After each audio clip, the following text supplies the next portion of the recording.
नमस्कार सगळ्यांना, SK फार्ममध्ये तुमचं स्वागत आहे। बऱ्याच नवीन लोकांचे शेतकऱ्यांचे प्रश्न आजच्या व्हिडिओमधून सॉल्व्ह होणार आहेत। तर थंबनेलवरून तुम्हाला समजलंच असेल आजचा कोणता व्हिडिओ आहे। तर लहान पिल्लांची मरतुकच जास्त का होते? तर लहानपणी आम्ही सगळी व्यवस्थित त्यांची काळजी घेतो, खाद्य पाणी ठेवतो, तरी पण त्यांची मर जास्त का होते? तर खाद्य आणि पाणी ठेवलं म्हणजे पूर्ण काळजी घेतला असं होत नाही। पहिली गोष्ट म्हणजे तर त्यांची पूर्ण काळजी कशी घ्यायची हेच मी या व्हिडिओतून सांगणार आहे। तर यामध्ये बऱ्याच छोट्या छोट्या गोष्टी आहेत, याकडे पण तुमचं लक्ष गेलं पाहिजे। बरेच पॉइंट्स आपल्या आजच्या व्हिडिओमधून कव्हर होणार आहेत, तर व्हिडिओ स्किप न करता शेवटपर्यंत बघा। तर पहिली गोष्ट म्हणजे ब्रूडिंग म्हणजे काय? तर बऱ्याच लोकांना ब्रूडिंग म्हणजे काय हेच माहित नाही। पण तुम्ही पक्षी जर घरी तयार करत असताना ह्याची तर चांगली गोष्ट आहे। समजा जर बाहेरून पक्षी आणले तर त्यांना फक्त खाद्य आणि पाणी ठेवतात, बाकी त्यांना औषधं कशी द्यायची, त्यांना पाण्यातून कोणतं मेडिसिन द्यायचं, खाद्य कोणतं ठेवायचं, या गोष्टीविषयी जास्त काही नॉलेज नसतं आणि तरी पण खूप जास्त क्वांटिटीमधून सुरुवात करतात आणि तिथं खूप नुकसान होतं। तर पहिली गोष्ट, तुम्हाला जर प्रॉपर नॉलेज नसेल तर सुरुवात छोट्यापासून करा। तर नैसर्गिकरित्या आपण जर कोंबडी बसून पिल्लं काढतो तर आपल्याला फक्त खाद्य आणि पाणी ठेवावं लागतं, कारण जी कोंबडी असते ती त्या पिल्लांचं व्यवस्थित प्रॉपर काळजी घेते, म्हणजे ती आई म्हणून काळजी घेते। पण जेव्हा आपल्या फार्मवर 100, 150, 200 तुमच्याकडे जेवढ्या क्वांटिटी असतात तेवढा, त्यासाठी आपल्याला त्यांची व्यवस्थित म्हणजे खाद्य पाणी या व्यतिरिक्त पिल्लू आजारी आहे का, बाह्य अंगावरून त्यांच्या हालचालींवरून आपल्याला लगेच लक्षात आलं पाहिजे। म्हणजे थोडक्यात आपल्याला त्यांची आई व्हावं लागतं सुरुवातीला 1 ते 1.5 महिन्यापर्यंत। आणि तुम्हाला पण माहिती, नंतर जसं जसं पिल्लू मोठं होईल म्हणजे 1, 1.5, 2 महिन्याच्या नंतर ती कोंबडी त्या पिल्लांकडं म्हणजे ती पक्षी सोडते आणि नंतर परत अंड्यावर येते। म्हणजे सांगायचं तात्पर्य असं, सुरुवातीला लहानपणी 1.5 ते 2 महिन्यापर्यंत खूप काळजी घ्यावी लागते, जसं की लहान बाळाप्रमाणे। आता मी आजच्या व्हिडिओतून तुम्हाला काळजी कशी घ्यायची हे पण सांगणार आहे आणि प्लस त्यांना औषधं वगैरे कोणती द्यायची हे पण सांगणार आहे। तर सुरुवातीला पिल्लं जन्मल्या त्यांना ग्लुकोज सारखं दुसरं औषध कोणतंच नाहीये। ग्लुकोज म्हणजे काय, तुम्ही ग्लुकोज देऊ शकता किंवा घरगुती म्हणलं तर गुळ पाणी देऊ शकता। पिल्लं जन्मल्यानंतर त्यांना 1 ते 2 दिवस त्यांच्या शरीरात ग्लुकोज जाणं हे खूप गरजेचं आहे। तर दुसऱ्या दिवसापासून 6 दिवसापर्यंत तुम्हाला ही लेक्झिम पावडर द्यायची आहे। तर आता पिल्लं जास्त मरतात का? तर सुरुवातीला पिल्लांना आपल्याला पाहिजे असतं ते म्हणजे तापमान। तर सुरुवातीला ना पक्षी जास्त मरतात हे तापमानाच्या अभावी। तर तापमान हा ब्रूडिंगचा पाया आहे। म्हणजे 1 ते 1.5 महिन्यापर्यंत आपल्याला त्यांना उष्णता द्यायची आहे, हीट द्यायची आहे, वेगवेगळे उपकरण वापरून। तुम्ही फक्त बल्ब लावता, थंडीच्या दिवसामध्ये त्याने आपली थंडी कव्हर होत नाही। म्हणजे तुम्ही 100 वॅटचे जरी बल्ब लावले तरी पण पक्षी गर्दी करून बसतात, एकमेकांच्या अंगावर बसतात आणि त्यामुळे एकमेकांच्या अंगावर बसल्यामुळे जो खालचा लेयर असतो पक्ष्यांचा तो दाबून पक्ष्यांच्या वजनामुळे तो खालचे पक्षी आपले मरतात। तर हेच कारण आहे जास्त पक्षी मरण्याचं सुरुवातीला। तुम्ही बल्बाने नाही कव्हर झालं तर तुम्ही बघू शकता, मी अशी कॉईल वापरली आहे, 1000 वॅटची ही कॉईल आहे। हे मी थंडीच्या दिवसामध्ये जास्त उपयोग होतो या कॉईलचा। उन्हाळा आहे, दुपारी गरज नाही, पण रात्री थंडी लागते, त्यामुळे रात्री कंपल्सरी मी ही कॉईल यूज करते। तुम्हाला काळजी घ्यायची म्हणजे नक्की काय करायचं, आपण एखादी गोष्ट लावली तर ती त्यांना सूट होती का हे बघायचं। म्हणजे ही कॉईल तुम्ही रात्रंदिवस चालू ठेवा, दिवसा जर ही कॉईल चालू ठेवली तर जास्त हिटमुळे पण पक्षी मरतात। म्हणजे सांगायचं तात्पर्य असं की त्यांची व्यवस्थित काळजी घ्या आणि त्यासाठी तुम्ही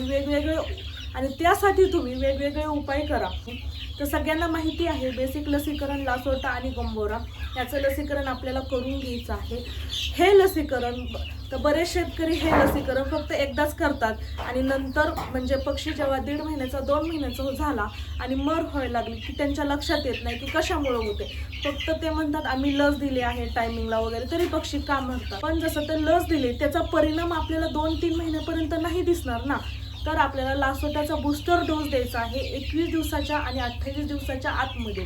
हे लसीकरण 2 झाल्यानंतर आपला पक्षी 2 महिन्याचा 3 महिन्याचा झाला म्हणजे त्या पक्षाला महिन्यातून एकदा लासोटाचं लसीकरण आणि गंभोराचं लसीकरण, दोन्ही लसीकरण महिन्यातून एकदा कंपल्सरी त्यांना दिलंच पाहिजे। तुम्ही तुमच्या पक्ष्यांना लासोटा आणि गंभोराचं लसीकरण दिलं तर पक्षी मोठं झालं पण मरणार नाही आणि लहानपणी पण मरणार नाही।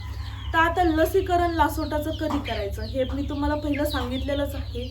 लासोटाचं लसीकरण हे 4 दिवसापासून ते 7 दिवसाच्या आतमध्ये करायचं आहे.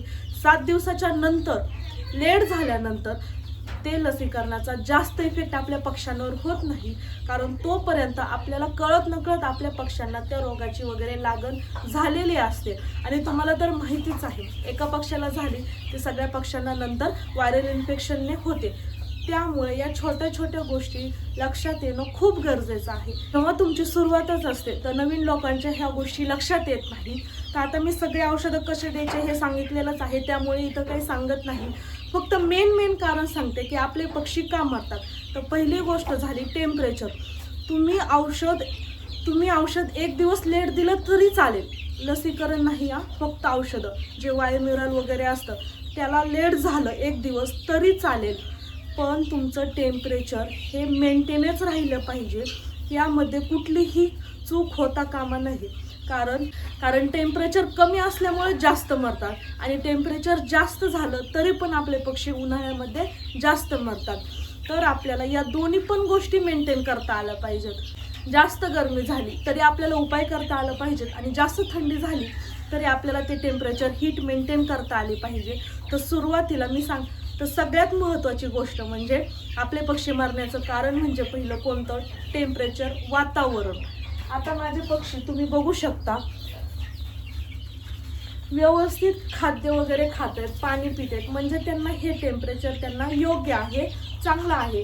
टेम्परेचर आपल्या पक्ष्यांना 30 पासून ते 35 पर्यंत पाहिजे, पण 30च्या आतमध्ये थंडीच्या दिवसात जर टेम्परेचर आलं ना, आणि आपले पक्षी ना जास्त करून रात्रीचेच मरतात, 30 आणि 35च्या आतमधलं टेम्परेचर आपल्या पक्ष्यांना मानवतं. त्यामध्ये आपल्या पक्ष्यांची ग्रोथ पण चांगली होती.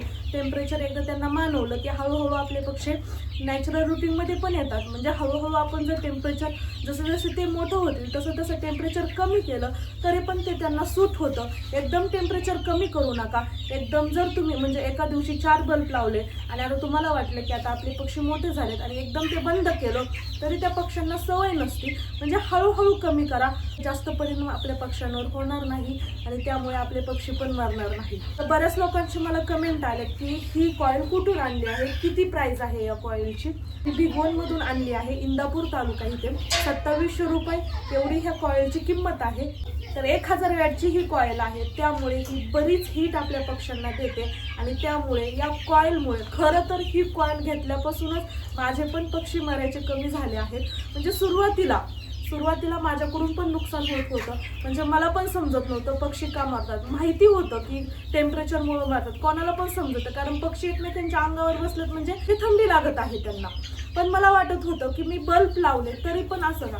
पण जेव्हा मी असं थर्मोमीटर आणलं मगाचे, एक्झॅक्ट मला यावर समजलं की टेम्परेचर किती आहे आणि पक्ष्यांना किती पाहिजे, हे मी सर्च केलं तर माझं टेम्परेचर 25-26च राहत होतं बल्ब लावले तरी पण. म्हणजे या छोट्या छोट्या गोष्ट खूप महागाच्या नाहीत, छोट्या छोट्याच गोष्टी आहेत, पण त्या तुमच्याकडं असायला पाहिजेत.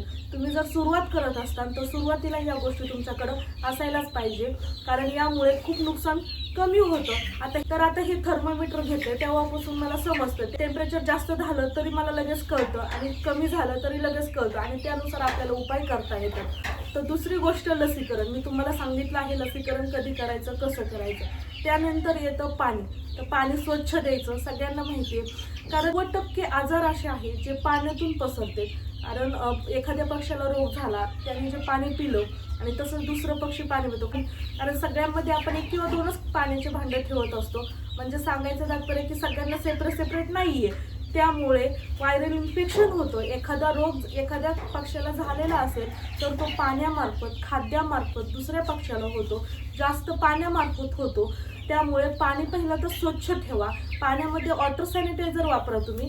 मी तुम्हाला पहिल्या व्हिडिओमध्ये सांगितलं आहे कोणतं वॉटर सॅनिटायझर आहे, कसं वापरायचं. प्रत्येक वेळेस पाणी ठेवताना तुम्ही ते वॉटर सॅनिटायझर वापरा. म्हणजे मुळातच पाणी जर खराब असेल तरी ते पाण्याची क्वालिटी चांगली सुधारतं आणि पाण्यात जरी काही एखादं रोगजंतू वगैरे असेल तर ते लगेच नष्ट होतो. म्हणजे ह्या खूप छोट्या छोट्या गोष्टी आहेत. ह्या गोष्टी नवीन लोकांच्या लवकर लक्षात येत नाही. म्हणजे आणि या गोष्टी लक्षात येत नाही आणि त्यामुळे त्यांचं नुकसान वाढतं आणि बरेच एका दिवशी 10-10, 20-20 पक्षी मरतात कळत नकळत. पण त्यावर उपाय त्यांना माहिती नसतात. जेन्युइन कोणच सांगत नाही की खरं उपाय काय. फक्त पाणी स्वच्छ ठेवा, खाद्य करा, टेम्परेचर मेंटेन करा, बस एवढं सांगतात लोक. ते कसं करायचं, कारण मला अनुभव आलेले आहेत त्यानुसार मी तुम्हाला सांगतच आहे. आता प्रत्येक म्हणजे आता 6 महिन्यापर्यंत माझे पण पक्षी खूप मरत होते. आणि ही पण गोष्ट सांगते, म्हणजे जेव्हा पक्षी आपला म्हणजे पक्षी जेव्हा आपला 1 दिवसाचा असतो, 2 दिवसाचा असतो, तेव्हा पक्षी जास्त मरत नाही. 4, 5, 6, 7 ह्या दिवसाच्या आणि या दिवसाच्या नंतर 10 दिवसापर्यंत म्हणजे सांगायचं दुसऱ्या आठवड्यामध्ये पक्षी आपले जास्त मरतात. तर का मरतात? कारण पक्ष्यांचं वजन थोडं वाढलेलं असतं. पक्षी एकमेकांच्या अंगावर गर्दी करून बसतात, त्यामुळे खालचे पक्षी आपले मरतात. कशामुळं आलं का नाही परत टेम्परेचर.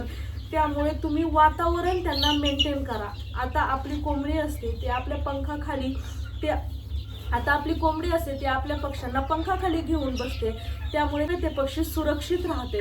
कारण तिथं त्यांना कोंबडी असते, त्यांची प्रॉपर काळजी घ्यायला. यामुळे त्याचसारखं आपल्याला त्यांना असे उपकरण वापरून आपल्याला त्यांचं संगोपन करायचं आहे. खाद्य, आता खाद्यामध्ये आपल्याला त्यांना स्टार्टर, प्री स्टार्टर द्यायचं आहे 15 दिवसा 20 दिवसापर्यंत. नंतर दिलं तरी चांगलं. 15 ते 20 दिवसापर्यंत आपल्याला कंपल्सरी स्टार्टरच द्यायचं आहे, इथं ऑप्शन नाही आहे. याच्यानंतर तुम्ही स्टार्टर प्लस दुसरं कोणतं पण फीड देऊ शकता, पण त्याच्या आधी देऊ नका.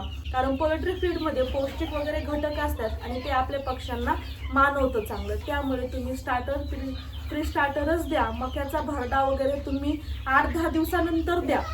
आता बऱ्याच गोष्टी सांगितल्या आहेत आणि बऱ्याच गोष्टी तुमच्या लक्षात आल्या आहेत. फक्त त्या तुम्ही फॉलो करायच्या आहेत. म्हणजे तुम्ही जर फार्म चालवत असताल तर त्या गोष्टी तुम्हाला पाळायच्या आहेत. म्हणजे टेम्परेचर मेंटेन करायचं आहे, मी सांगितलं तसं स्वच्छ पाणी ठेवायचं आहे. पाण्यामध्ये त्यांना वॉटर सॅनिटायझर द्यायचं आहे कंपल्सरी. आपण त्यांना कोणतं पण दुसरं मेडिसिन दिलं तरी वॉटर सॅनिटायझर द्यायचं आहे. खाद्य त्यांना स्टार्टर द्यायचं आहे, कारण त्यामध्ये पौष्टिक घटक असतात आणि त्यामुळे आपल्या पक्ष्यांचं वजन हे लवकर आणि चांगलं फास्ट ग्रोथ होतं.